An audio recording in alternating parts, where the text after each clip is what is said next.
परम पूज्यपाद श्रीमद स्वामी शुद्धिदानंद जी महाराज, परमादरणीय डॉक्टर विक्रम सिंह जी, अन्य पूज्य सन्यासी वृंद,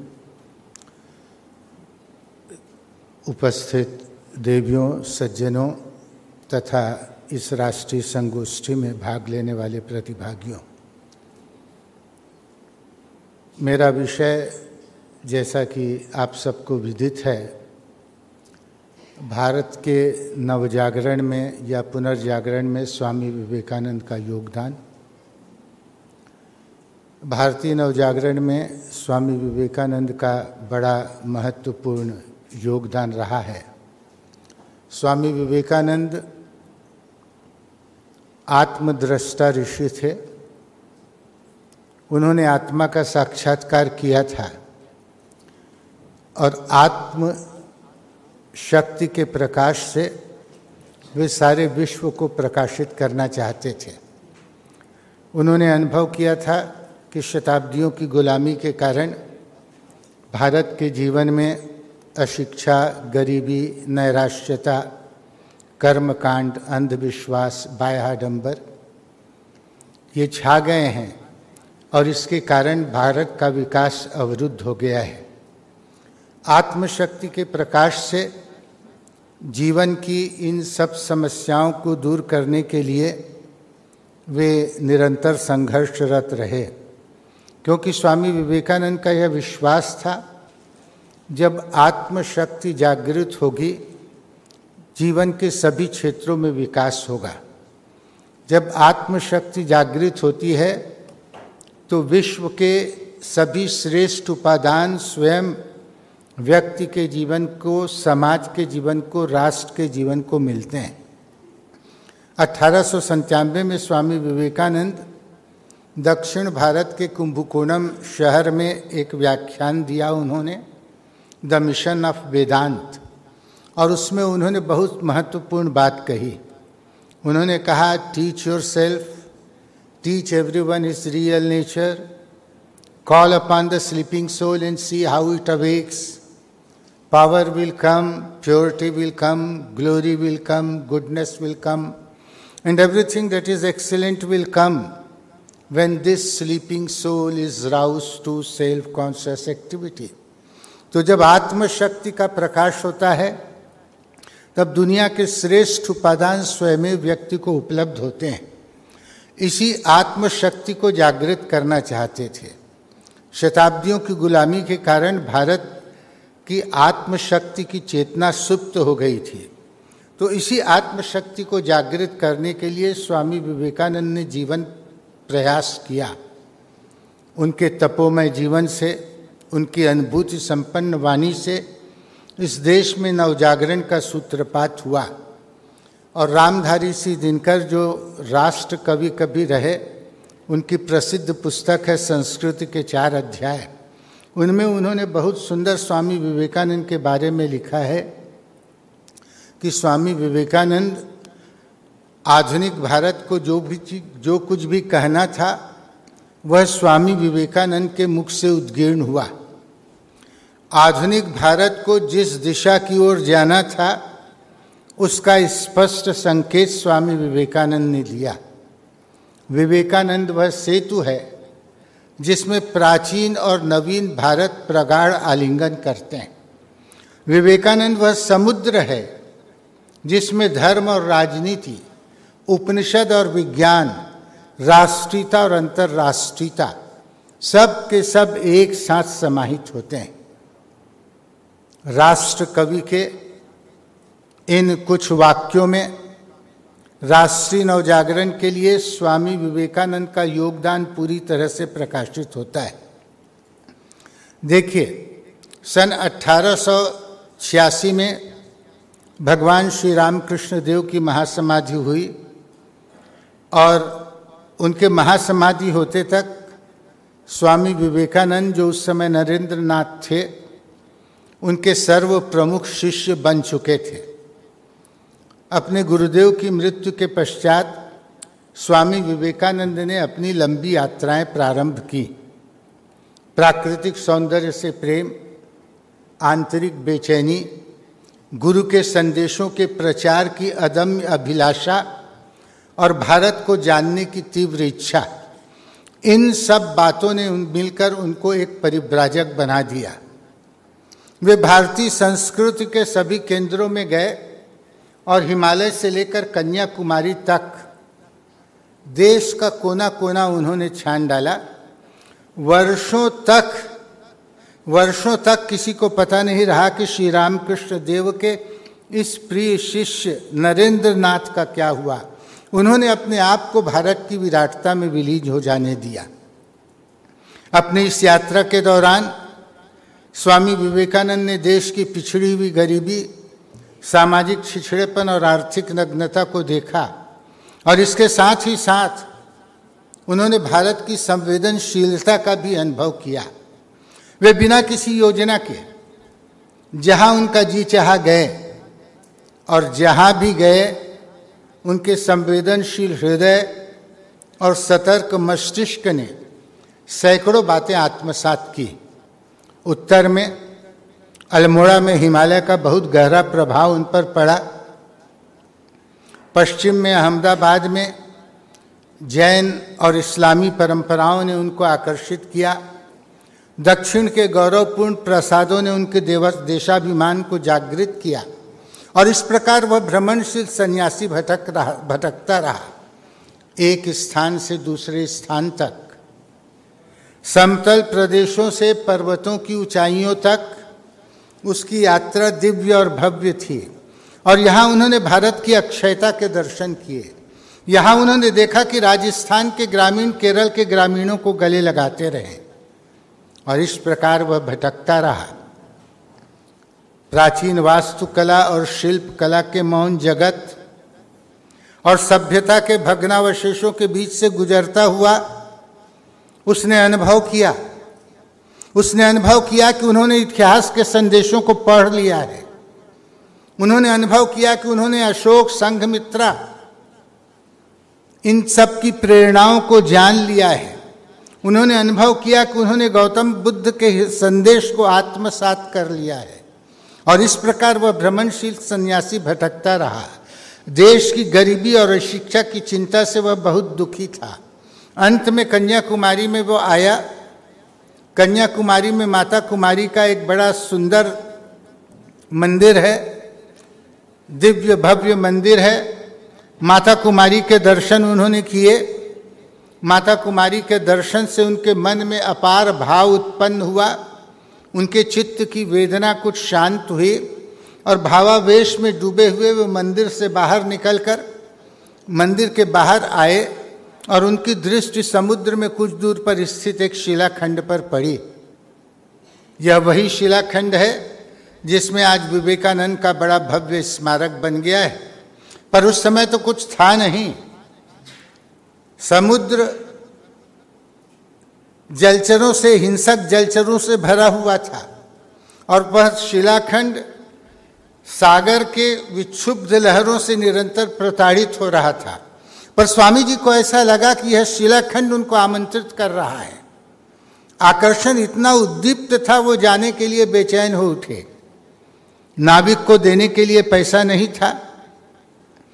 जनशून्य स्थान था। जैसा कि मैंने बताया, आजकल तो बहुत से जहाज, स्टीमर वहाँ चलने लगे हैं, पर उस समय वहाँ कुछ भी नहीं था। समुद्री जलचरों से भरा हुआ वह समुद्र था, पर उस शिला का आकर्षण, उस शिला का आमंत्रण इतना उद्दीप्त था, इतना तीव्र था कि स्वामी जी अपने आप को रोक नहीं पाए। वो उस शिलाखंड पर तैर कर पहुँच गए और वहाँ स्वामी जी ने ध्यान किया। 3 दिन 3 रात उस शिलाखंड पर स्वामी जी ने ध्यान किया, पर ध्यान किसी देवी देवता का नहीं किया। भारत माता का ध्यान उन्होंने किया। शताब्दियां उनके आंखों के सामने बिछ गई। वो सोचने लगे कि इस देश के पतन का कारण क्या है, क्या धर्म इस देश के पतन का कारण है। उस समय के पढ़े लिखे शिक्षित युवक ऐसा समझते थे कि इस धर्म ने ही देश को बर्बाद कर दिया है। स्वामी जी ने ध्यान की अवस्था में देखा कि धर्म भारत के पतन का कारण नहीं है, भारत के पतन का कारण है धर्म के यथार्थ स्वरूप को भूल जाना। और उस भारत के अंतिम शिलाखंड पर बैठे हुए इस एकाकी युवा सन्यासी का हृदय देश के करोड़ों लोगों की आहों से व्यथित हो उठा। उनके हिततंत्र के तार देश की भूखी नंगी अशिक्षित जनता की बेबसी के रागों से बंधे थे। देश में व्याप्त चहुओर दरिद्रता का नग्न टांडा उन तारों को झंझना देता और स्वामी जी को ऐसा प्रतीत होता माने उनके हृदय को कोई गीले कपड़े की भांति निचोड़ रहा हो। बाद में अपनी उस अवस्था का वर्णन करते हुए उन्होंने लिखा कि उन विचारों ने और देश की अज्ञानता और दरिद्रता के विचारों ने वहां मेरी नींद हर ली। भारत के उस अंतिम शिलाखंड पर बैठे हुए मुझे एक योजना ध्यान में आई। हम लोग इतने सन्यासी हैं, लोगों को दर्शन और ज्ञान का उपदेश देते हुए घूमते फिरते हैं। क्या यह सब पागलपन नहीं है? क्या हमारे गुरुदेव नहीं कहा करते थे कि भूखे पेट में धर्म नहीं पचता? ये देश के लोग अज्ञानता और दरिद्रता के कारण पशुओं का सा जीवन बिता रहे हैं और हम शताब्दियों से उनका शोषण करते रहे हैं। स्वामी जी ने अनुभव किया कि इस राष्ट्र को आगे बढ़ाना है, पर यह कैसे हो? ध्यान की उस अवस्था में स्वामी जी ने देखा, उन्होंने अनुभव किया कि त्याग और सेवा ये दो भारत के राष्ट्रीय आदर्श हैं जो आज हमारे जीवन से लुप्त हो गए हैं। और यदि देश को आगे बढ़ाना है, देश में जागृति लाना है, प्राण फूंकना है, तो इस त्याग और सेवा के आदर्शों को जीवन में चरितार्थ करना पड़ेगा। और इसी शिलाखंड पर बैठकर स्वामी जी ने यह संकल्प लिया कि वे इस त्याग और सेवा के आदर्श को भारतीय जीवन में पुनः प्रचारित करेंगे। और यहीं से उनका जीवन सर्वतोभावेन समाज की सेवा में समर्पित हो गया। अब धर्म एक नवीन रूप में उनके सामने आता है। अब धर्म वेदों के, उपनिषदों के, ऋषि मुनियों की ध्यान तपस्याओं के रूप में नहीं आता, अपितु धर्म आता है लोगों की गिरी हुई आशाओं के रूप में, उनकी मुरझाई हुई जीवन लता के रूप में सामने आता है। और समाज की उस अवस्था में स्वामी जी भारत के उद्धार के लिए एक मार्ग प्रशस्त कर देते हैं। उस समय शिकागो धर्म महासभा के आयोजन की बात चल रही थी। स्वामी विवेकानंद ने यह निश्चय किया कि वे शिकागो धर्म महासभा में जाएंगे, क्योंकि भारत के उद्धार की जो योजना थी उसमें बहुत धन की आवश्यकता थी। वो तो कंगाल सन्यासी थे, उनके पास तो पहनने के कपड़े भी उस समय नहीं थे, बहुत माने कम कपड़े उनके पास थे। पर धन कहाँ से आएगा, कौन धन देगा? स्वामी जी ने निश्चय किया कि वो शिकागो धर्म महासभा में जाएंगे और वहाँ से इस देशवासियों के लिए धन एकत्रित करके लाएंगे। और आप सभी जानते हैं कि स्वामी विवेकानंद शिकागो की धर्म महासभा में गए। पहले दिन के वक्तव्य में ही वो विश्व प्रसिद्ध हो गए। उस समय भारत की स्थिति बहुत गंभीर थी। भारत के संबंध में बहुत गलत विचार, विकृत विचार फैलाए जा रहे थे। भारत को लुटेरों का देश कहा जाता था, हथियारों का देश कहा जाता था, अंधविश्वासों का देश कहा जाता था। भारत के संबंध में ऐसी धारणा बनाई गई थी कि लोग जगन्नाथ के रथ के पहिए के पीछे आत्महत्या करते हैं, महिलाओं को जला दिया जाता है। अमेरिका के प्रवेशिकाओं में भारत के संबंध में बहुत गलत पाठ पढ़ाए जाते थे। एक का उल्लेख मैं करना चाहूँगा कि उस प्रवेशिका में एक पाठ था जिसमें यह बताया गया था कि एक भारतीय महिला अपने नवजात शिशु को लेकर नदी के किनारे खड़ी हुई है और नदी में बहुत से हिंसक मगर मुंह बाए हुए खड़े हुए हैं और वह महिला बिना किसी विचलन के वो अपने बच्चे को मगर के मुख में डाल देती है। मगर उस पर झपटते हैं, बच्चा कराहता है, चिल्लाता है, लोहूलुहान हो जाता है। बच्चे के रक्त से नदी का पानी रक्तमय हो जाता है। नदी की लहरें बच्चे को बहाकर दूर दूर ले जाती हैं। और वह जो क्रूर महिला है वह ऐसे ही बिना किसी विचलन के देखते रहती है। और उस कविता के अंत में लिखा हुआ था कि अरे उस देश में बाइबिल भेजो, बाइबिल का उपदेश सुने तो बाइबिल का उपदेश सुनने से उस महिला का मातृ हृदय सही तरीके से काम करेगा। तो ऐसी विचित्र धारणाएं भारत के संबंध में थी। लुटेरों और सपेरों का देश भारत था। उस भारत की अवस्था के बीच में स्वामी विवेकानंद ने जब शिकागो में अपना वक्तव्य दिया, पहले ही दिन वो विश्व प्रसिद्ध हो गए और लोग सोचने लगे कि ऐसे ज्ञानी देश में हम लोग जो ईसाई धर्म प्रचारक भेजते हैं वो कितनी मूर्खता का काम करते हैं। स्वामी जी लगभग 3 वर्षों तक अमेरिका और यूरोप में रह गए और अपने वक्तव्यों के द्वारा, अपने लेखों के द्वारा, वार्तालापों के द्वारा, संवादों के द्वारा, कविता के द्वारा वे भारतीय संस्कृति का प्रचार करते रहे। अकेले 150 शताब्दियों तक, 150 साल तक ये जो ईसाई धर्म प्रचारक भारत के विरुद्ध में जो एक अभियान चला रहे थे, स्वामी विवेकानंद के अकेले कर्तृत्व ने उस अभियान को रोक दिया। और इस प्रकार जब भारतवासियों ने सुना, भारतवासियों को जब पता पड़ा कि एक हमारे यहाँ का सन्यासी विदेश में गया है और भारतीय संस्कृति का इतना सुंदर प्रचार कर रहा है कि अमेरिका और यूरोप के लोग भारतीय संस्कृति के पीछे पागल हो रहे हैं, हिंदू धर्म के पीछे पागल हो रहे हैं, स्वामी विवेकानंद के शिष्य बन रहे हैं, उनकी सहायता कर रहे हैं, तब सोते हुए भारत में चेतना जागी। इन भारतवासियों को भी ऐसा लगा कि हमारे पास भी संसार को देने के लिए कुछ है। हम केवल दीनहीन नहीं हैं, हमारे पास जो एक ऐसी शक्ति है, आध्यात्म की शक्ति है, जो सारे विश्व को प्रकाशित कर सकती है। और स्वामी जी के इस प्रयास से फिर एक नवीन जागरण भारत में पैदा हुआ।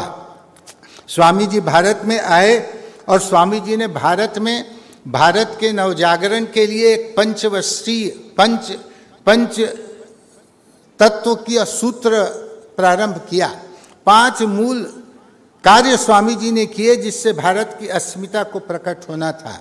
पहली बात स्वामी जी ने बताया धर्म के यथार्थ स्वरूप को प्रकट करना। उन्होंने बताया कि धर्म पोथियों, पुराणों और मंदिरों, मस्जिदों में नहीं है, वो गिरजाघरों में भी नहीं है। धर्म तो व्यक्ति के अनुभूति का विषय है। जो समाज को धारण करता है वही धर्म है। धारणात धर्म मिथ्याहु धर्मो धार्यति प्रजा। स्वामी जी ने बताया कि प्रत्येक व्यक्ति के अंदर एक दिव्य शक्ति विद्यमान है जो प्रच्छन्न है, छुपी हुई है। इस दिव्य शक्ति को प्रकट करना है। जब यह दिव्य शक्ति प्रकट होगी तो अपने आप सारी जो समस्याएं हैं दूर हो जाएंगी। मनुष्य के भीतर वह जो दिव्य शक्ति सोई हुई है उसको प्रकट करना है। अपने गुरु भाई को पत्र में स्वामी जी ने एक श्लोक लिखा, किन्नाम रोदसी सखे त्वयि सर्वशक्ति है आमंत्रयस्व भगवन भगदम स्वरूपम त्रैलोक्यमेतद खिलम तव पाद मूले आत्मैव ही प्रभवती न जड़ कदाचित। अरे रोते क्यों हो बंधु, सारी शक्ति तो तुम्हारे भीतर है। ऐ भगवान, अपने इस भीतर की दिव्य शक्ति को जागृत तो करो, त्रिलोकी का ऐश्वर्य तुम्हारे सामने आ जाएगा। स्वामी जी ने इस धर्म की शक्ति के आधार पर राष्ट्र को जागृत करने का प्रयास किया। कठिनाइयों से कभी उन्होंने नहीं डरा और न कभी डरने का उपदेश दिया। एक कविता जिसका हिंदी अनुवाद में बताता हूँ, स्वामी जी ने बताया कि परिस्थितियों से हमको पराजित नहीं होना है। हम काल के प्रवाह को सहने के लिए, काल के प्रहार को सहने के लिए पैदा नहीं हुए हैं। हम अपने भीतर की शक्ति को जागृत करने के लिए पैदा हुए हैं। हम केवल अपने कर्म बंध के भोग के लिए पैदा नहीं हुए हैं। स्वामी जी ने कविता में कहा, भले छीन हो शक्ति छलना की हो सीमा। और इस प्रकार स्वामी जी ने बढ़े चलो हा बढ़े चलो मत दाएं बाएं रुकना, तुम हो अजर अमर सनातन ध्येय न भूलो अपना। स्वामी जी ने बताया कि उस दिव्य शक्ति के आप वाहक हो। आप अपना ध्येय मत भूलो, उस आत्मशक्ति का साक्षात करो। अमेरिका में लंदन में स्वामी जी ने एक वक्तव्य दिया, the real nature of man, और उसमें स्वामी जी ने एक बहुत महत्वपूर्ण बात कही। उन्होंने कहा, the man are taught from their childhood that they are weak and sinners, teach them that they are the glorious son of immortality even though who are lowest in manifestations. Let strong, useful and positive thoughts enter into their brain from very childhood. Say to yourself, I am he, I am he. Let it ring day and night like a song in your mind, and even at the time of death declare, I am he. The infinite world of strength is yours. Drive out the superstition that has covered your mind. Let us be bold. Know the truth, practice the truth. The goal may be distant, but arise, awake and stop not till the goal is reached. यही स्वामी जी का मूल स्वर था। क्षुरस्य धारा निशिता दुरत्यया दुर्गम पथः तत् कवियो वदन्ति उत्तिष्ठत जाग्रत प्राप्य वरान्नि बोधत। तो इस धर्म की शक्ति के द्वारा स्वामी जी राष्ट्र को जागृत करना चाहते थे, पूरे विश्व को जागृत करना चाहते थे। स्वामी जी आए थे इस विश्व का आध्यात्मिकरण करने के लिए। He came to spiritualize the whole world, और यही स्वामी जी का मूल संदेश था, भीतर की दिव्य शक्ति को जागृत करना है।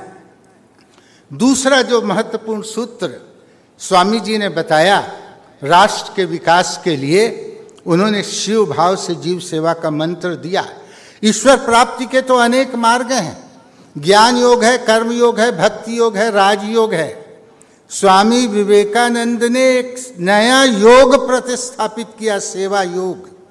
स्वामी जी ने कहा कि आज की परिस्थिति में ईश्वर को पाने का जो सबसे सुंदर मार्ग है वह सेवा का है। उन्होंने कहा, तुम्हें ईश्वर को खोजने कहाँ जाना है? क्या गरीब, अनाथ और निर्बल ईश्वर नहीं है? पहले इन्हीं की पूजा क्यों नहीं करते? गंगा किनारे बैठकर कुआं क्यों खोदते हो? The only God to worship is the human soul in human body. Of course, all animals are temples too, but man is the highest, the Taj Mahal of the temples. If I cannot worship in that, no other temple shall be of any advantage.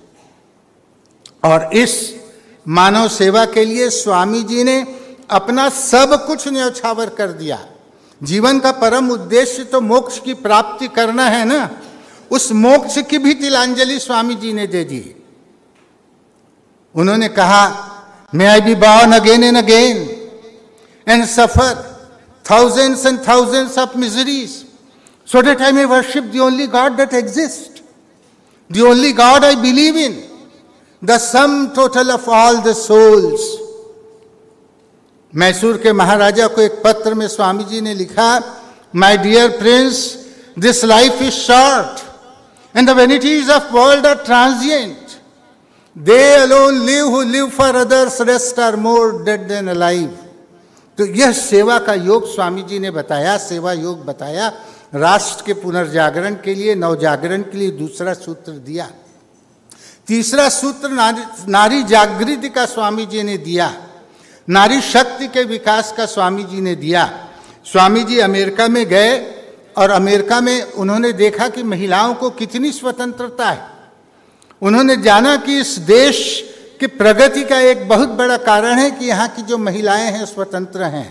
स्वामी जी ने महिलाओं की शिक्षा के लिए बहुत प्रयास किया। भगिनी निवेदिता के माध्यम से नारी शिक्षा को उन्होंने जागृत किया, आगे बढ़ाया। स्वामी जी कहते थे कि यदि परिवार में एक पुरुष शिक्षित होता है तो अकेला वह पुरुष शिक्षित होता है, पर एक महिला यदि शिक्षित होती है तो पूरा परिवार शिक्षित हो जाता है। तो इस प्रकार स्वामी जी ने नारी शक्ति के जागरण का मंत्र फूंका, नारी शक्ति की चेतना को उन्होंने जागृत किया, उनकी शिक्षा के लिए भरसक प्रयास किया। चौथा सूत्र जो स्वामी जी ने दिया वह है विज्ञान और धर्म में समन्वय स्थापित करना। हम लोग धर्म धर्म करते रहे तो धर्म तो बहुत अच्छा है, पर यह देश गुलाम हो गया क्योंकि हमने शक्ति की उपेक्षा की। इसलिए धर्म तो वह है जो भौतिकता और आध्यात्मिकता दोनों में समन्वय स्थापित करता है। महर्षि कणाद का यह उक्ति उनको बहुत पसंद थी, जहाँ पर वे कहा करते थे कि यतो अभ्युदय निश्रेयस सिद्धि स धर्म। धर्म वह है जो अभ्युदय और निश्रेयस दोनों की सिद्धि करता है, जो आध्यात्मिकता और भौतिकता दोनों की सिद्धि करता है। और इसलिए स्वामी जी ने विज्ञान की प्रगति को भी प्रोत्साहित किया। इस देश में विज्ञान की प्रगति में प्रोत्साहित करने वालों में स्वामी विवेकानंद पहले आध्यात्मिक नेता थे, जिन्होंने देश को विज्ञान के लिए आगे बढ़ने की प्रेरणा दी। स्वामी जी ने कहा, India has to learn from Europe the conquest of external nature, Europe has to learn from India the conquest of internal nature, then there would be neither Europeans nor Indians.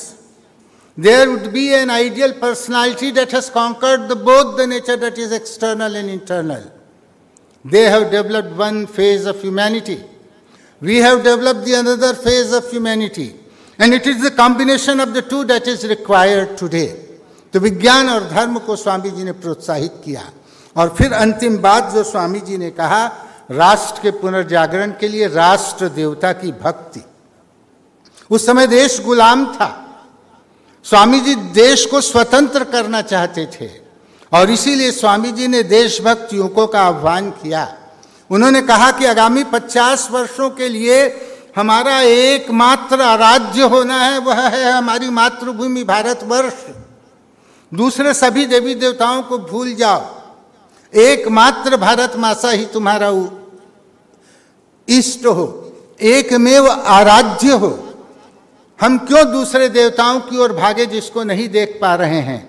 हमारे सामने ये इतने 33 करोड़ देवता हैं जो जीवित हैं, हमको इनकी सुरक्षा के लिए कार्य करना है।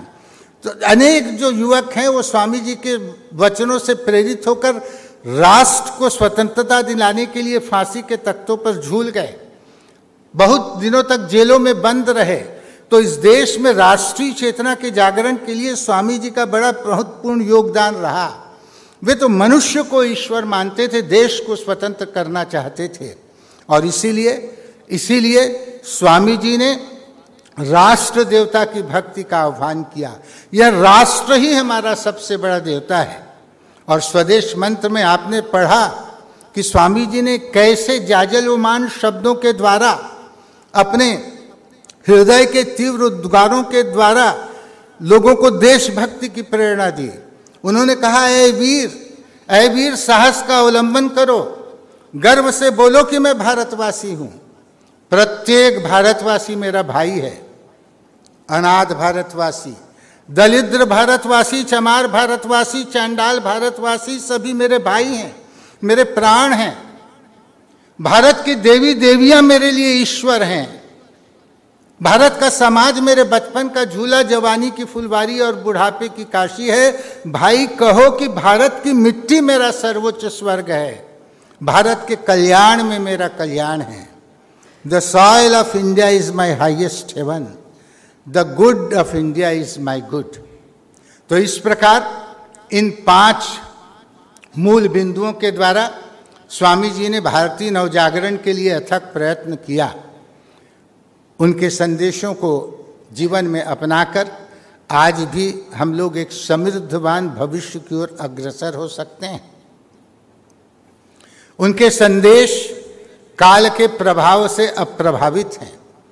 उनके संदेश अपने आप में आत्मसिद्ध हैं, मूल्यवान हैं, अपने प्रकाश से प्रकाशित हैं। तो स्वामी जी के संदेशों को हम यदि अपने जीवन में उतारें तो एक समृद्धवान भविष्य की ओर अग्रसर हो सकते हैं। स्वामी जी आज भी हैं। एरिक हेमंड को अपने मृत्यु के कुछ समय पूर्व उन्होंने कहा था, it may be that I find it good to get outside my body, to cast it off like a worn out garment, but I shall not cease to work. I shall inspire men everywhere unless the world shall know that it is one with God. आज भी स्वामी जी काम कर रहे हैं, आज भी हम सबको प्रेरित कर रहे हैं। और उसका सबसे बड़ा प्रमाण है कि उनके नाम से आज हम सब यहाँ पर एकत्रित होकर उनके जीवन का चिंतन कर रहे हैं। आप सब ने मुझे सुना, आप सबको धन्यवाद। मैं